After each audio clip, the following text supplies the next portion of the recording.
welcome to today's On This Day in Tudor History with me, Claire Ridgway, author of On This Day in Tudor History and several other history books.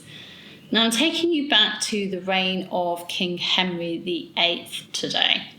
For On This Day in Tudor History, Thursday the 11th of October 1537, there was a solemn procession in the City of London to pray for Jane Seymour, Henry VIII's third wife and Queen Consort, who was in labour with her first child.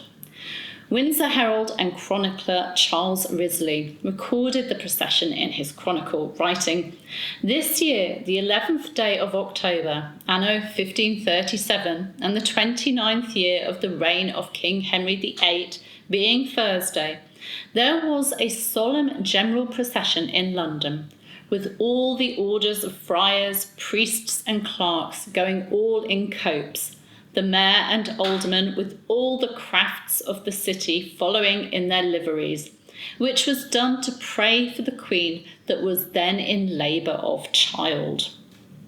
Now Jane Seymour had married King Henry VIII on the 30th of May 1536, 11 days after the execution of her predecessor, Queen Anne Boleyn.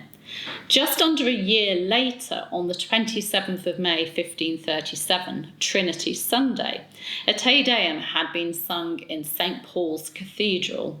Fires were lit and wine was enjoyed by the people to celebrate the quickening of Jane's baby, i.e. Jane feeling her unborn baby move for the first time in her womb.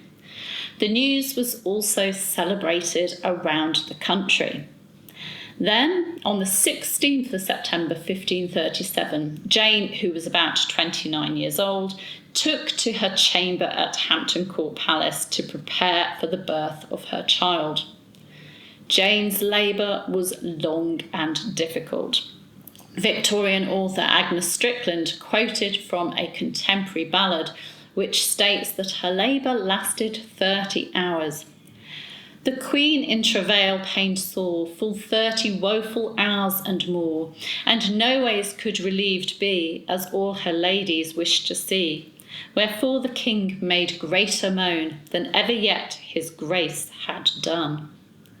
And the Register of the Most Noble Order of the Garter records that Queen Jane was freed from her very hard labour, which she had bore with exceeding pain for about 2 whole days. Jane gave birth on the 12th of October, the eve of the feast of St. Edward the Confessor. She gave birth to a healthy baby boy, the future King Edward VI.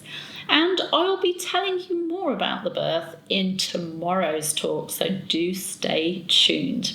So that's what happened on this day in Tudor history in 1537, a procession and prayers for Jane because she was in labour, something that would be very long, hard and difficult for her. Thank you for joining me. You can subscribe to the channel by clicking somewhere around about there. There's a button. You can hit the bell to be notified as these videos go live, and you can, of course, give this video a like if you've enjoyed it. Thank you for tuning in. I will see you tomorrow. Bye-bye.